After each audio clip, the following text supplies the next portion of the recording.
probably be joined by other members of Congress.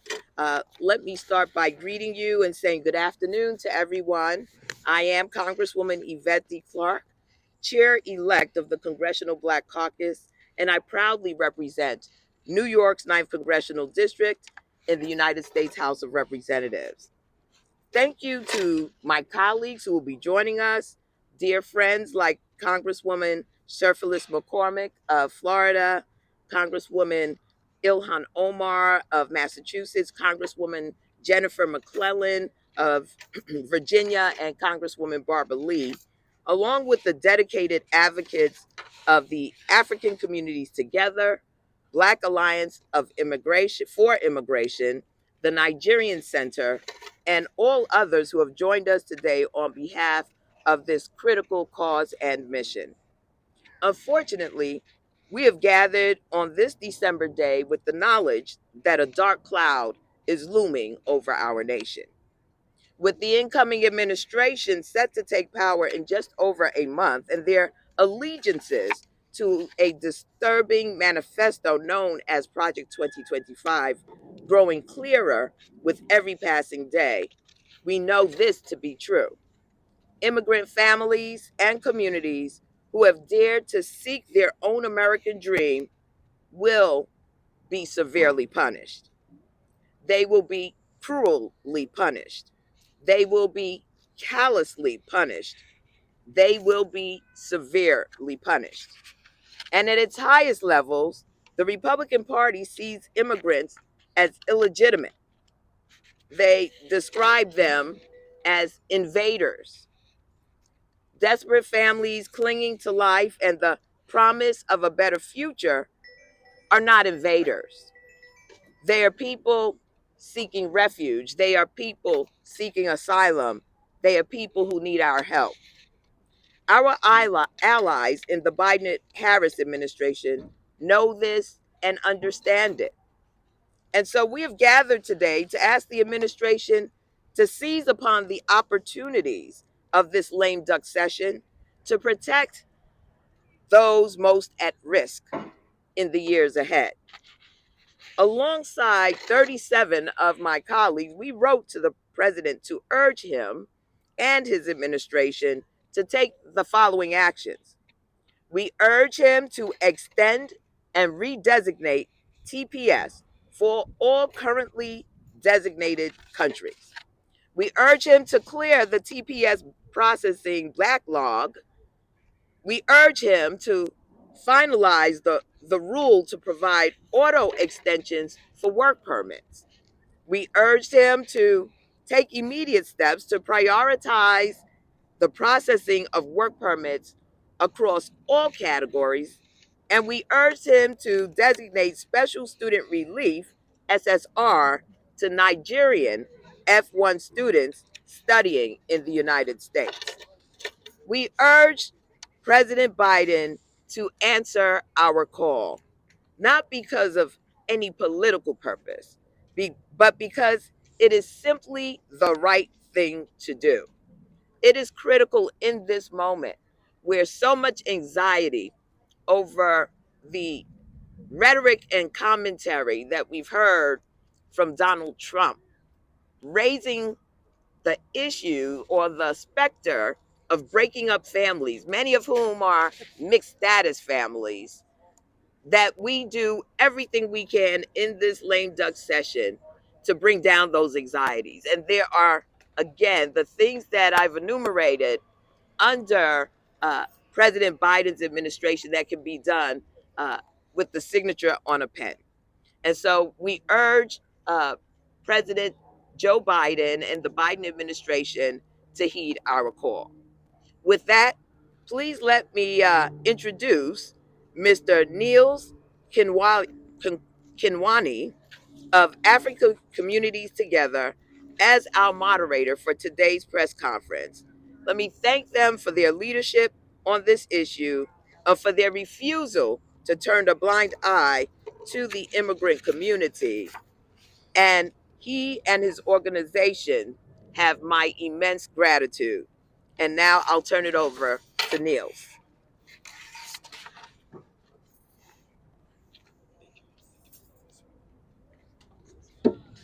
Good afternoon, everybody. Good afternoon. Thank you for joining us today. My name is Nils. I'm the Federal Policy Manager for African Communities Together. I want to emphasize on a few key points. Uh, as Congresswoman mentioned, the TPS program is a very important program for our community members. We know that the incoming Trump administration has a robust and hostile agenda toward all immigrants, including Black immigrants. So TPS will protect our community members from deportation. We also want to emphasize that work permit is also very important to us, to our members, because that's the only way that our members can continue to contribute to the U.S. economy, to the U.S. society, and sustain themselves and their families. So, without further ado, I will turn over to my colleague uh, Sylvia, who will read a statement from Representative Barbara Lee, who was confirmed for this press conference but was not able to make it. So, Sylvia. Thank you very much, Niels. My name is Sylvia Nyamuhungu, and I'm the National Immigration Organizer at African Communities Together. I'm going to be reading the statement of the representative who was not able to make it today. So I'll start. Let me begin by thanking African Communities Together for organizing this press conference. I want to be very clear. Many of us have already served through a Trump administration. We have seen the morally reprehensible decisions he has taken that put millions of Black migrants in harm's way. Right now, the Biden administration is in a unique position to protect many of these Black immigrants. President Biden must extend and redesignate temporary protected status, or TPS, for currently designated countries. Some of countries are particularly at risk as their renewal dates are soon. This includes Haiti, Sudan, South Sudan, Cameroon, and others. I also urge the Biden administration to take immediate action to clear the TPS processing backlog. We must ensure that all who are legally entitled to TPS protection and work permits receive both before the next administration holds power. We know that Donald Trump and his extremist MAGA allies have no interest in solving America's challenges. Their policies don't lead to border protection or increased safety for Americans at all. History shows that their callous approach only makes things worse, leading to inhumane conditions that are even violent. Before MAGA extremists pushes their racist, xenophobic policies, President Biden must do everything he can in his power to protect vulnerable Black immigrants. I am proud to stand in solidarity with everyone today. Thank you for your work. Together, we will ensure that our immigration system reflects our nation's value. Thank you.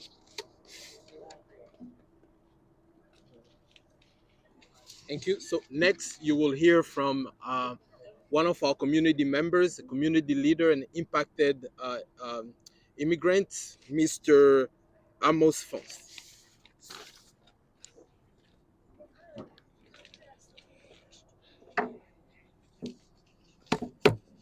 Good afternoon, everybody. Good afternoon. Yeah, and I wish to thank organizers of this event so very much. My name is Amos Fon, and I'm from Cameroon. Cameroon has experienced a violent conflict for the past 8 years and counting. And as I speak, the situation is actually deteriorating. So, the very reason for which TPS was granted to Cameroonians, that situation has worsened, meaning that there is no way that TPS for Cameroon can be cancelled now, or Cameroonians who are currently enjoying that status can be deported to Cameroon because it simply means deportation to death. I At my age, at almost 60, I have no business being in the United States because I came here when I was younger. I did a master's degree at the Southern New Hampshire University. I went back and I was helping my country, helping young people, working with the US Embassy, helping US Peace Corps in Cameroon as a consultant. But when the conflict broke out, that violent conflict at which I have suffered, I was abducted. It got really, really bad. I tried in the country for 7 years, but the last 2 years, I just had to flee from Cameroon with my wife. I joined the community of people who are undergoing the same kind of suffering to plead that President Biden and his administration redesignate and extend TPS for Cameroon because any Cameroonian, including those other people who are not yet granted it, if they go back to Cameroon, they are just going to death. I want to add also that I applied for TPS in November 2023. I went for biometric in December and December 6th. As we speak, 13 months after, I don't have a social security number, a work permit, no anything. 13 months. So if TPS for 18 months and then 13 months after application, you don't have any feedback. Wow. Where are we going with it? So we wish to plead. I am here pleading that the backlog of immigration challenges concerning TPS be looked into promptly. TPS redesignated and that no Cameroonians should be deported. I know it is possible. Above all, to Congress people, please do not use any American taxpayers' money. Don't sign of it to be used in deporting people because I know that immigrants are very useful to this country. By the way, America is a country of immigrants. Thank you very much.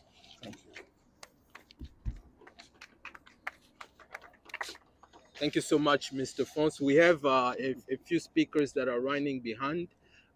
And now we will hear from community leaders from partner organizations. Ronald Claude, Director of Policy and Advocacy from Black Alliance for Just Immigration, will be our next speaker. Ronald. Good afternoon, everyone. Good afternoon. Thank you. My name is Ronald Claude, and I'm the Director of Policy and Advocacy at the Black Alliance for Just Immigration. I want to say a very special thank you to Representative Yvette Clarke for her leadership in this space and continuing to prioritize the protection of Black immigrants. Today we're here because it's about preparation, protection, and pressing forward. We have to prepare our communities for the cloud that is coming.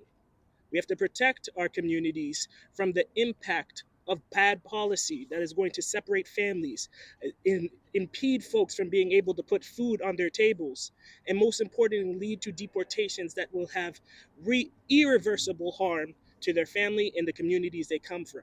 But we also must press forward. And that's why we're here today. We're pressing forward. There is something that can be done and should be done, and we're asking this administration to work with us to get it done. There is a backlog in TPS, DACA, EADs, you name it. But today we have the opportunity to press forward and to end that backlog by good policy in this lame duck season. So that's why we are here today.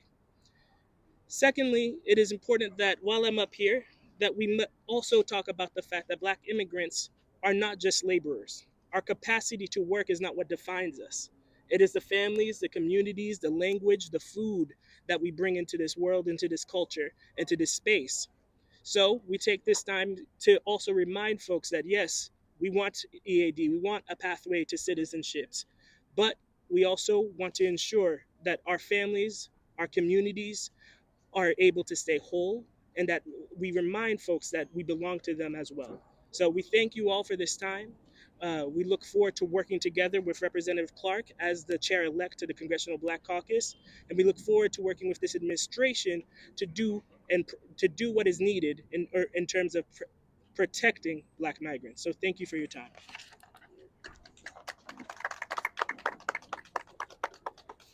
Thank you, Ronald. Next, we will hear from another leader in this space, Gbenga Ogunjimi, Executive Director for Nigerian Center.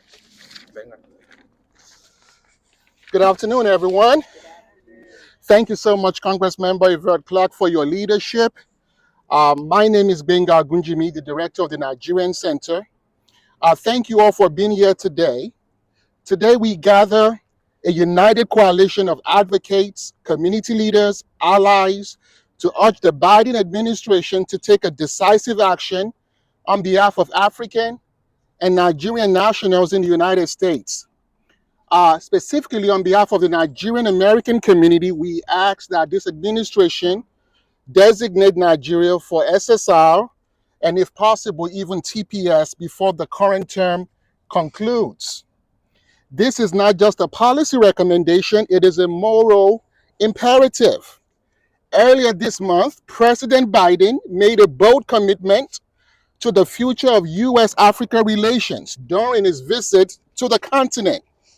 He declared, and I quote, "United States is all in on Africans' future." I repeat, the President of the United States, President Joe Biden, stated that America is all in on the future of Africa. Today, we are here to hold the administration accountable to this promise. We are here on behalf of Nigeria, an important American partner on the African continent, the largest Black immigrant group in the United States, and the largest ancestral home to Black America. America in itself is the largest foreign investor to Nigeria.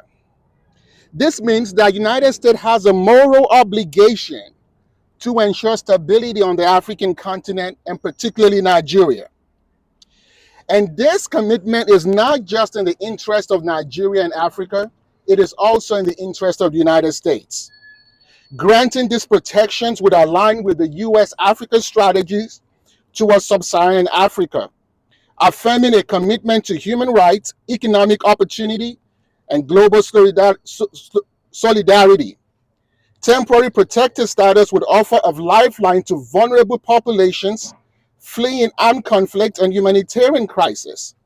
Talking about crisis, Nigeria is currently experiencing one of the most challenging periods of its economic history. Inflation has soared to record level, and the naira, the currency of Nigeria, has suffered significant devaluation. To illustrate, in 2019, $1 is worth 360 naira. Today, it is 1,664 naira, a staggering 362% decline in just 5 years. This has devastated families' ability to send money to cover their student parent tuition in the United States. These students are not just learners, they are the future leaders, innovators, and contributors to both the economy of the United States and that of Nigeria. Today, we call on this administration to act with urgency. Granting special relief to Nigerian nationals would immediately alleviate these hardships by providing work authorization and reduce cost loads requirements. These measures would allow students to continue education, remain financially stable, and contribute to the U.S. workforce in critical areas. Let me be clear, an unprotected Nigerian student today is a missed opportunity for tomorrow's global workforce, including the United States and that of Nigeria. The Biden administration's stated commitment to a just and humane immigration policy can and must include individuals who are ready to contribute to the country's economy. As the United States transitions to a new administration, we strongly recommend that this request be prioritized. The window of action is closing, but the impact of granting SSR and TPS would be profound for families and communities, and for those that shares the value of a nation We are turned to for opportunity, and we are turned to for refuge. In conclusion, for those who need assistance, the Nigerian Center stands ready to help. If you or you know someone who needs immigration assistance, please have them reach out to the Nigerian Center. Our immigration assistance hotline is 1-800-395-9272. Let us not delay in providing these protections for Nigeria. Once again, President Biden said the United States is all in on the future of Africa. We are asking to live up to those words and immediately grant TPS designations for eligible African countries and SSR for Nigeria. Thank you very much. Thank you so much, Gbenga. While we wait for the other speakers, we will ask reporters to ask a few questions to Congresswoman Yvette Clarke. She has to leave very soon for voting. So if there are questions for her, please, you can go ahead. Congresswoman.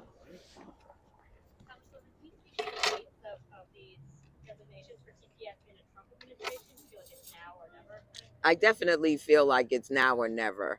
There's not been the type of full throated commitment to TPS, to DACA recipients, to those who are really challenged right now in between status from Donald Trump or his administration. What we have heard is about mass deportation. That has been stated time and time again.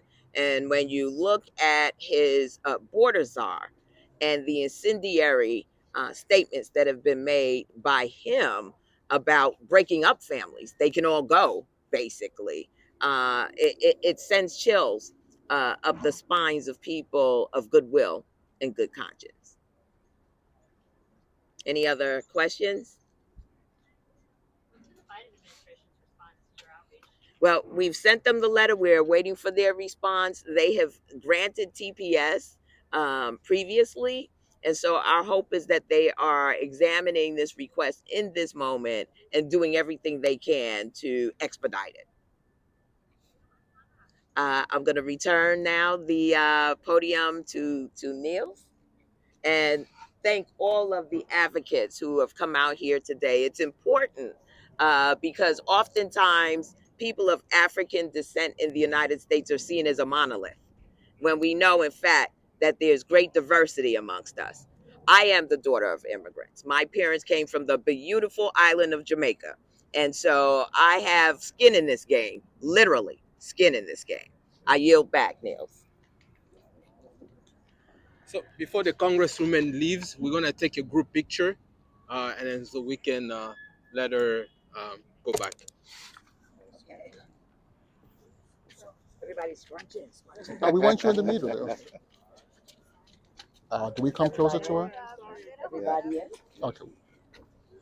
Yeah, brother. Bring down a bit. You know you're taller. You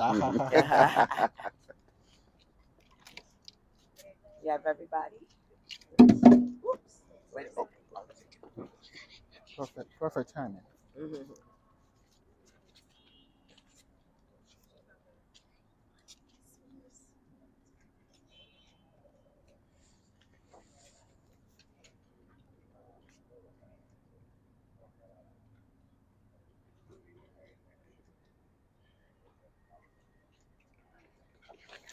Thank you, everybody. Thank you, everyone. Congresswoman. Thank you. Thank you, Congresswoman. Absolutely. Okay, so let's do some recap interviews about. Let's get on camera first.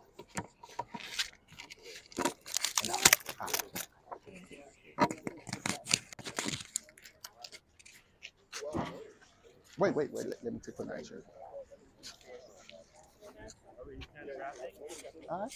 I guess so.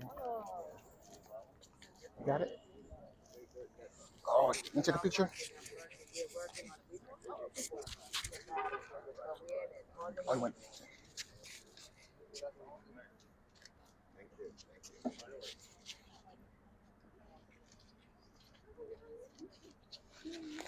Sorry. So sorry. Okay.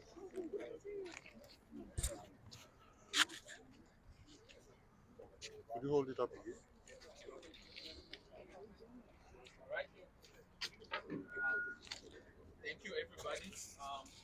We will take a few more questions from reporters. Any questions to any of our leaders here about our efforts to protect our communities um, and making sure that our community members are safe and they can contribute to the U.S. economy and society. We'll take a few questions. Niels, what is the update with TPS for Congo? With your engagement with the administration? Any update from the administration? Yes. So for TPS for DRC, as you know, DRC is going through armed conflict, natural disasters, and other temporary and extraordinary conditions.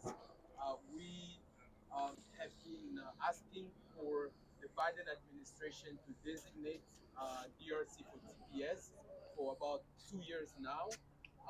We have engaged with the administration, including the Department of Homeland Security and the State Department, and we are still making the call and urging this administration to protect our Congolese brothers and sisters in the U.S. and deporting Congolese individuals back to the DRC is a death sentence because the country is controlled by armed groups, and we believe that our Congolese community members need and deserve protection. So to answer your question, our advocacy is still ongoing, and this has become a more pressing and urgent issue. So thank you for the question. Is this being between administrations? Is this affecting you? The fact that you're positioned right now in these weeks between the administrations, how's it affect you? Our fight continues. We're not afraid. We are very aware about this time that it's very critical that the Biden administration delivers on its promises to the immigrant communities, including Black immigrants. So we are pushing and urging this administration to deliver on these key priorities for all immigrants, including Black immigrants. If I can add to that quickly. Is it okay to add to that question? Sorry. Is it okay to respond to that question? Yes, and Yeah. then I will have my colleague Gbenga also respond to that question, and then we will pass it to a representative. Uh, I also want to mention that. I'm sorry to I'm sorry. interrupt. We have Congresswoman. Oh my so God. We're going to just have her speak before Yes. she goes to vote. Thank you. Yes. Yes. Hi, Do you good want to afternoon, everyone. I'm Congresswoman Sheila Sheffield McCormick, and I represent Police 20th District. Thank you, African Communities Together, for leading the charge and engaging our offices in ensuring immigrants remain protected in America. Renewing TPS is a mutually beneficial for both the United States and migrants. They're essential workers of fields experiencing major labor shortages such as healthcare and manufacturing industries. In addition, TPS holders pay over $4 billion in taxes, contributing to our economy. If TPS is not renewed, this will create a massive and abrupt economic disruption to our economy. For those who hold TPS, returning home means facing fear and danger due to ongoing violence and instability, like what's happening in Sudan, Ethiopia, Cameroon, and even in Haiti. This shouldn't be a political issue. This is a real life issue about people who are suffering real life harm to their families and they return home. It is crucial to renew TPS so that people who have been part of our communities for years can continue to economically contribute to our country. We're also asking President Biden to clear the backlog of TPS applicants, which is leaving many vulnerable to deportation when they should be protected. There are over 340,000 pending TPS applications, including 20,000 applicants from African countries. Extending TPS aligns with the best of what America represents, a place for hope, freedom, and opportunity for all. Let's put aside our political differences and put humanity first. by extending TPS immediately. Thank you so much. Thank you so much.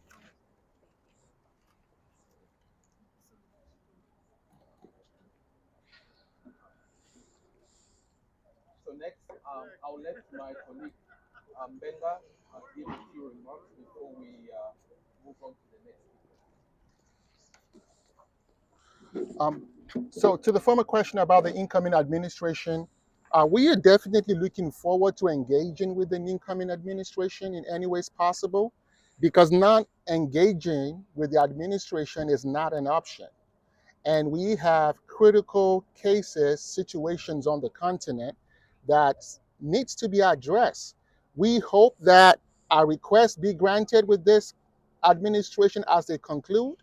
And for those that will spill over to the next administration, we also look forward to working with them. All we are asking is TPS SSR does not bring any new immigrant to the United States. These protections are for those who are currently in the United States.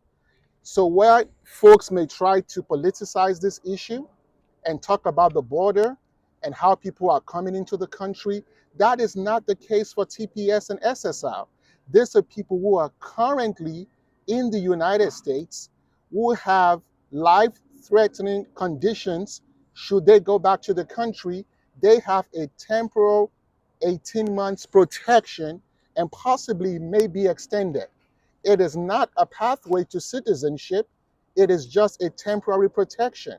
And we think this is something that the administration has the power to do, and we call on this administration to do so. Thank you.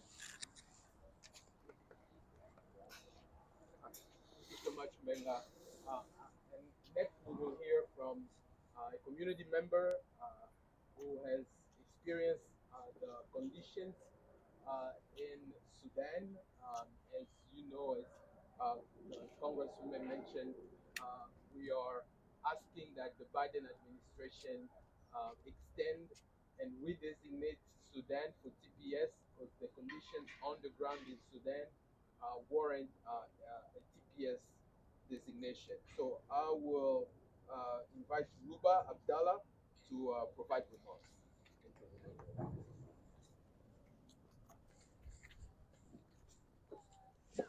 Hello and good afternoon to all the organizers, leaders, members, and everyone else here. We want to thank you all for being here, and we want to thank the African communities together for organizing this and for advocating for all Black immigrants. So as most of you know, Sudan has one of the worst crises going on in the world right now. It is the largest refugee crisis, the largest humanitarian crisis, and in September, 25 million people were predicted to die of hunger. Now, Sudan is my home, and it is my country. I lived in Sudan for the past 8 years before the war broke out, and I never predicted the day that I would have to leave my home, evacuated on a war airplane. And we left behind many of our family members, our neighbors, everyone that we grew up with, and that we had gotten used to for the past 8 years. Now, what we want to do as an organizer, as part of Advocacy Sudan, and we advocate and we organize in order to ensure that Sudanese immigrants are protected and have the same rights as everyone else. Now, when we were evacuating, one of my uncles made a joke that it was because our lives were more valuable than theirs. That as an American citizen, we have the right to be evacuated and we have the right to be able to come to America. Now, we want to make sure that everyone else that is here, every Sudanese immigrant, is protected and the TPS is extended and they're able to stay for longer. Now, the situation in Sudan, for the week and a half that we lived there, it was completely terrifying. We couldn't leave our house. The whole house was shaking because of the shelling that was nearby. Everyone gathered together in our house because we were only women and they were afraid for us from the RSF because they were abducting women and they were massacring them, which is still continuing on until today.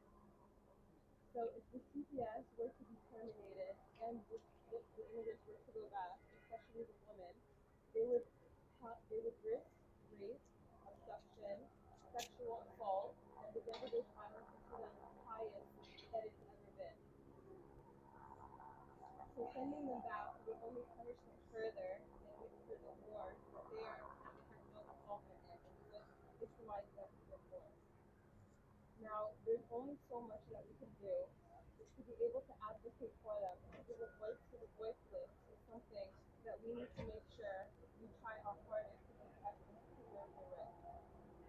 Whether it is in Sudan, in Tigray, in Haiti, in Mali, or elsewhere, we need to do all we can to protect them and to be a voice for the voiceless.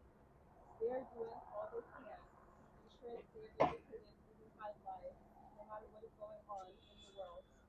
And although it is not within our power to do anything more, we can at least give them a chance to start lives here, to grow roots here, and to be able to find opportunities and live dignified lives. Thank you. Thank you so much, Uba. So this brings us to the end of our program. We're going to wrap up here. We thank you again for joining us today. We look forward to engaging with you. Thank you again.